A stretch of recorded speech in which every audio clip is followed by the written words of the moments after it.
సాయి బ్రాహ్మణ కార్యకర్తలందరూ చాలా ఉత్సాహంగా ఉన్నారు. 175 స్థానాల్లో దాదాపు అన్ని స్థానాల్లోనూ ముందంజలో ఉన్నారు. 3వసారి అధికారాన్ని చేపట్టబోతున్నారు మాజీ ముఖ్యమంత్రి పుణ్యమూర్తి.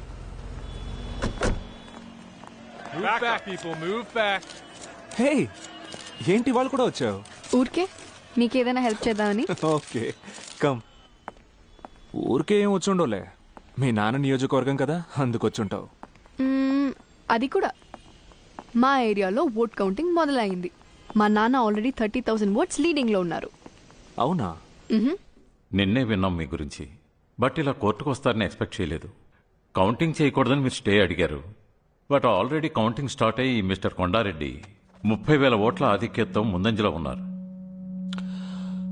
ఆ ఏరియాలో మాత్రం రిజల్ట్ అనౌన్స్ చేయకూడదు సార్. నా ఒక్క ఓటు చేర్చిన తర్వాతే అఫీషియల్ గా అనౌన్స్ చేయాలి. Is it possible? Every citizen voters ఐడిని ప్రొడ్యూస్ చేయాలన్నది రూల్. బట్ మీరు ఎన్ఆర్ఐ. ఒక ఎన్ఆర్ఐ తన ఓటర్ ఐడితో పాటు ఒరిజినల్ పాస్పోర్ట్ ను కూడా చూపించాలి. ఈ రెండూ మీరు వదిలిపెట్టి దొంగ ఓటు వేయనిచ్చింది మహా పెద్ద తప్పు. అందుకే 12 మందిని సస్పెండ్ చేసింది ఎలక్షన్ కమిషన్. చట్టం దొంగల్ని శిక్షించడం మాత్రమే కాదు, దొంగిలించబడ్డ వస్తువుల్ని తిరిగి ఇవ్వాలి కూడా. ఈ ఓటు హక్కు అనేది ప్రజాస్వామ్యంలో ప్రజల యొక్క ఆస్తి. ఆ హక్కు దొంగిలించబడినప్పుడు తిరిగి ఇవ్వడమే కదా పద్ధతి. బట్ మీ ఒక్క ఓటు వల్ల ఏ మార్పు వస్తుందని మీరు అనుకుంటున్నారు? సార్, ప్రతి ఒక్క ఓటు ముఖ్యమైందే సార్. అమెరికాలో మాతృభాష ఇంగ్లీషా జర్మనా అని ఓటింగ్ పెట్టినప్పుడు ఒక్క ఓటుతోనే ఇంగ్లీష్ అని నిర్ణయించబడింది సార్. ఫ్రాన్స్ లో సైనిక పాలన ప్రజాపాలన అని ఓటింగ్ పెడితే ఒక్క ఓటుతోనే ప్రజాపాలన నిర్ణయించబడింది. హిట్లర్ నాజీ సైన్యానికి అధ్యక్షుడైంది ఒక్క ఓటుతోనే. వాషింగ్టన్ అమెరికాలో కలిసింది కూడా ఒక్క ఓటుతోనే. అంతవరకు ఎందుకు? ఒకే ఒక ఓటు వాజ్పేయి సర్కారు తలకిందులైంది కదా సార్. మీరు చెప్పింది నిజమే. అందుకే ఎలక్షన్ కి 6 నెలల ముందు నుంచే ప్రతి ఒక్కరూ ఓటు వేయాలని ప్రచారం చేస్తున్నాం. రూల్ నంబర్ 1, నా ఓటర్స్ ఐడిని ఎవ్వరూ చెక్ చేయలేదు. Rule number 2, I'm a non resident Indian. నా ఒరిజినల్ పాస్పోర్ట్ ని చెక్ చేసి ఉండాలి. Rule number 3, section 49P. 49O అందరికీ తెలుసు, కానీ ఇది 49P. ఇండియన్ ఎలక్షన్ లా 49P ప్రకారం ఒక వ్యక్తి ఓట్ దొంగతనంగా వేయబడ్డట్టయితే ఆ వ్యక్తికి బ్యాలెట్ ఓట్ అని ఒకటి ఇచ్చి అతను ఓట్ వేయడానికి అనుమతించి ఉండాలి. Is there a law like this? Yes, he's correct. అటువంటి చట్టం ఉంది. సెక్షన్ 49P అని మీ సెల్ ఫోన్ గూగుల్లో సెర్చ్ చేసి చూడండి. బట్ ఇలా ఓ 49P ఉందని ఎవరికీ తెలీదు. నిన్నటి వరకు నాకు తెలీదు మై లార్డ్. 10 సంవత్సరాల ముందు 49O కూడా ఎవరికీ తెలీదు. కానీ ఇప్పుడు అందరికీ తెలిసింది కదా, నోటా. అలాగే 49P కూడా అందరికీ తెలియాలి. మీరు ఇటువంటి చట్టం ఒకటి ఉందని చెప్పే కంటే అదే ఒక సెన్సేషనల్ తీర్పు మూలంగా చెప్తే ఒక్క రోజులో ఇండియా అంతా తెలుస్తుంది. బట్ ఆల్రెడీ వారు 30,000 ఓట్ల ఆధిక్యతతో ముందంజలో ఉన్నారే. సార్, ఒక ఓటు వల్ల ఈ ఏరియాలో ఏ మార్పు రాకపోవచ్చు, కానీ ఈ తీర్పు వల్ల ఒక ఓటు విలువెంతో తెలుస్తుంది. ఇది లా పుస్తకాల్లో మాత్రమే కాదు, లా కాలేజీలో స్టూడెంట్స్ చదువుకునే పాఠ్య పుస్తకాల్లో కూడా ఈ కేసు ఓ ప్రశ్నగాను మీ పేరు సమాధానంగానూ వస్తుంది.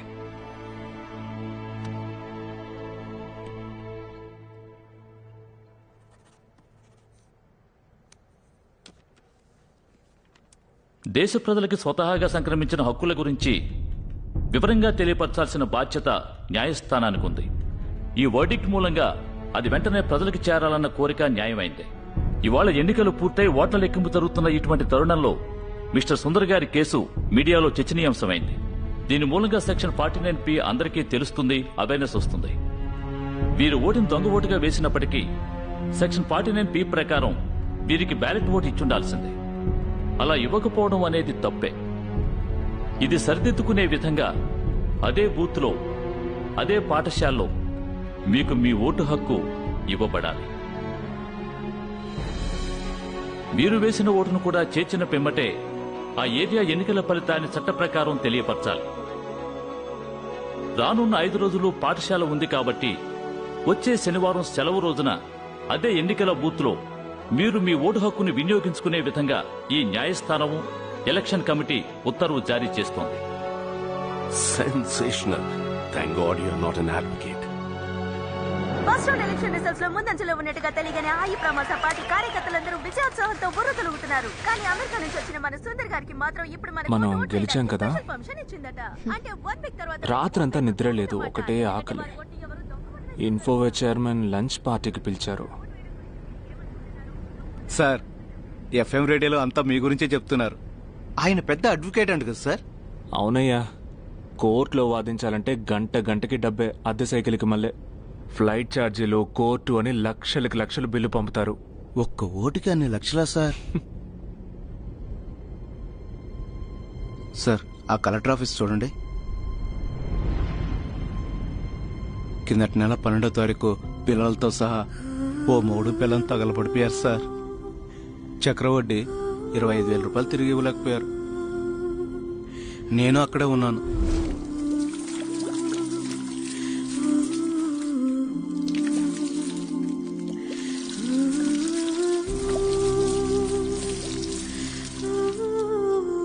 ఆ పిల్లలు కదలకుండా మెదలకుండా వాళ్ళ నాయన మొహం చూస్తూ అట్టాగే నుంచున్నారు.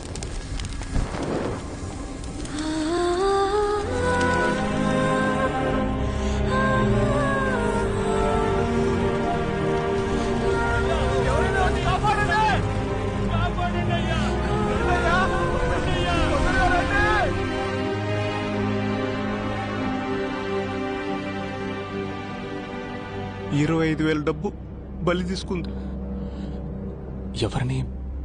ఎవరిని కాపాడలేకపోయారా? ఒక పిల్ల మాత్రం బతికింది. ఆ పిల్లని సగం కాలిపోయాక హాస్పిటల్కి తీసుకుపోయారు సార్. గవర్నమెంట్ ఏ యాక్షన్ తీసుకోలేదా? తీసుకుంది సార్. తర్వాత రోజే ఫైర్ ఇంజిన్ తెచ్చి నిలబెట్టింది. Fire engine? చక్రవడ్డీకి ఫైర్ ఇంజిన్కి ఏంటి సంబంధం?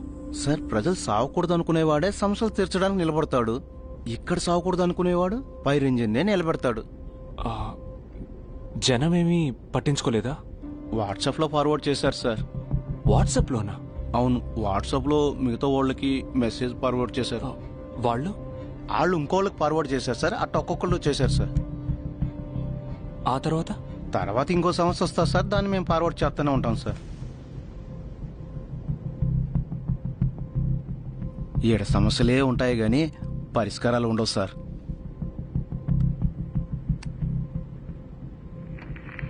Danny, could you please pull over the convoy? Copy that.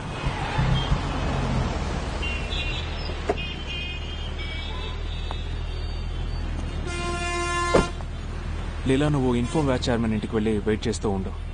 నేను 30 minutesలో వచ్చేస్తానని చెప్పు. పోనీ. ఎక్కడికి పోతున్నారు? అక్కడ నాకెవరూ తెలీదు. సుందర్!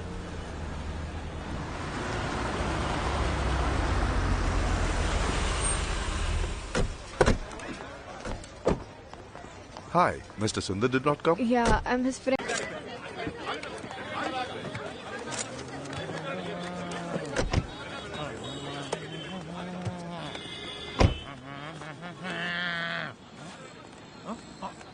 హలో, ఏంటది? జురాసిక్ పార్క్ లాగా? యా, బెస్ట్ పర్సనాలిటీస్ నాలాగే ఉంటాయి. గుర్తించడానికి టాలెంట్ కావాలి. నువ్వు నాలా జుట్టు పెంచు, టాలెంట్ పెరుగుద్ది. కౌశిక్, బాస్, నిన్నెందుకు నా వెంట పెట్టుకున్నానో తెలుసా? తెలియదు బాస్. ఈ ఊళ్ళో ఎన్టీఆర్, రాజనాల, మంచోడు, చెడ్డోడు అందరూ ఒకేలా ఉన్నారు. నీ అయినోళ్ళు కానోళ్ళు ఎవరైనా ఉంటే చెప్పు. అలాగే బాస్. వాళ్ళతో కొంచెం జాగ్రత్తగా ఉండాలి. రా. ఏంది బాస్? బాస్, ఇదేనా లామినేట్ చేసే చోటు? అవును, లామినేట్ చేసి నీకు దండేసే చోటు. నామినేట్. మహంజుడు సౌండ్ లేని గిలక్కాయలా. ఎలక్షన్ రూల్స్ తెలుసుగా మీకు? ఆయనకి రూల్స్ తెలుసు కనుకే ఈ election. Address proof, passport, international driving licence, all originals.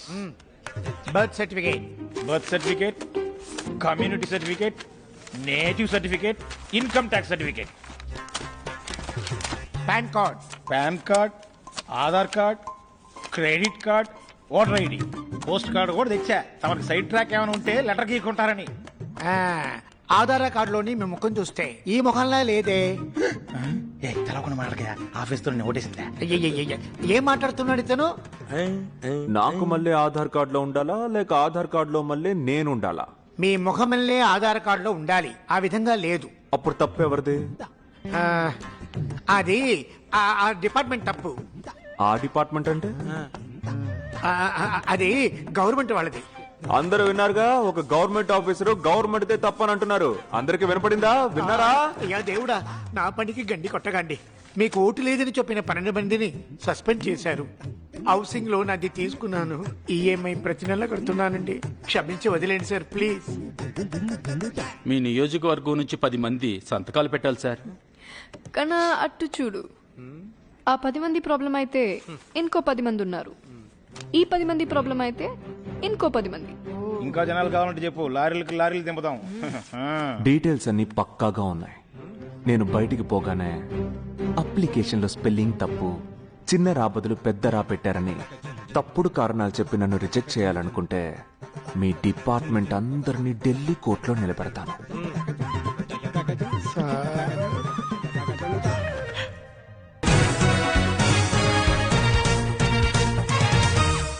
మీరు చెప్పండి మిస్టర్ నారాయణ, సుందర ముఖ్యమంత్రి గారి మాటల యుద్ధం ఏ స్థాయిలో ఉంది? ఇద్దరూ నాకు బాగా తెలుసు. సీఎం ఆ నియోజకవర్గంలో 3 సార్లు గెలిచారు. At the same time mister Sundar ఒక కార్పొరేట్ మాన్స్టర్ చెంగిస్ ఖాన్. వారి వ్యూహాలు, వారి ప్లానింగ్ అన్ని విపరీతంగా ఉంటాయి. It's really going to be a tough game. Tough కాదు, గిఫ్ కాదు. ఆ పిల్లవాడు మంచివాడే, కానీ అంత అనుభవం లేదు. 1800 కోట్ల జీతం, ఇంకా సంపాదించాలని ఆశ. స్వదేశంలో ఓసీ పబ్లిసిటీ. ఈ 2 రోజుల్లో ఆయన కంపెనీ షేర్లు ఎంతగా పెరిగాయో అడగండి ఆయన్నే. ఖచ్చితంగా పెరిగే ఉంటాయి. మిస్టర్ సుందర్ తన కంపెనీ షేర్ల కోసం చేస్తున్నారా లేక అక్కర్తో ఈ పని చేస్తున్నారా అనేది ఆయనకే తెలియాలి. అలా చెప్పారా? ఓ ఓకే. మిస్టర్ సుందర్ ఇప్పుడు వస్తున్నారు, ఐ మీన్ ఈ ప్రోగ్రాంకి. పిలిచేటప్పుడు మీ ఇద్దరమేనన్నారు, పైగా లైవ్ అన్నారు. నాకు ఇప్పుడే తెలిసింది సార్, సడన్ గా వస్తున్నారు.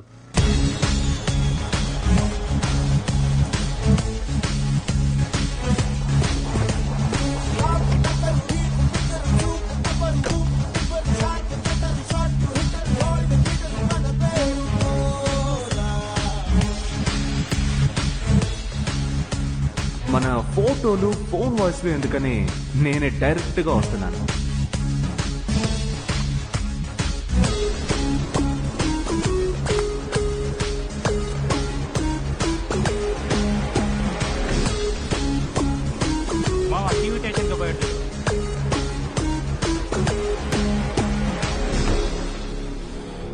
మీరు ఈ పక్కకి రండి సార్, ఇక్కడ కూర్చోండి. ఓకే.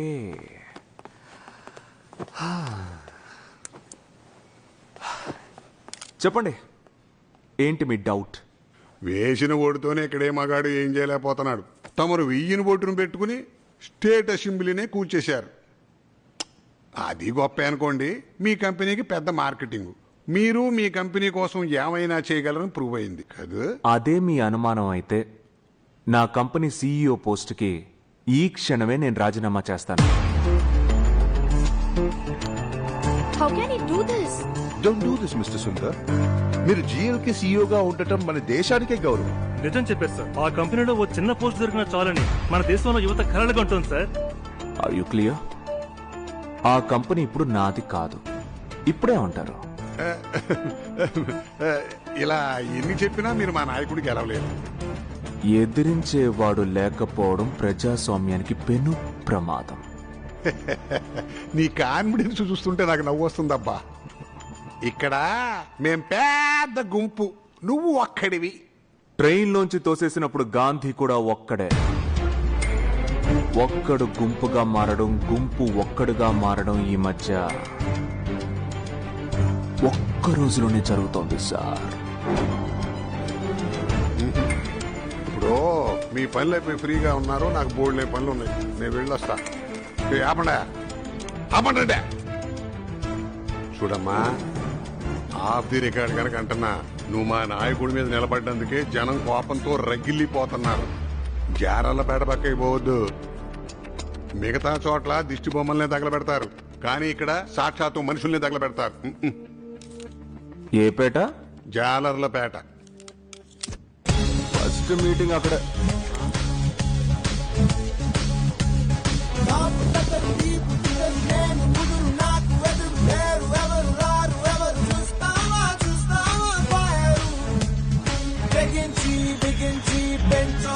Energy,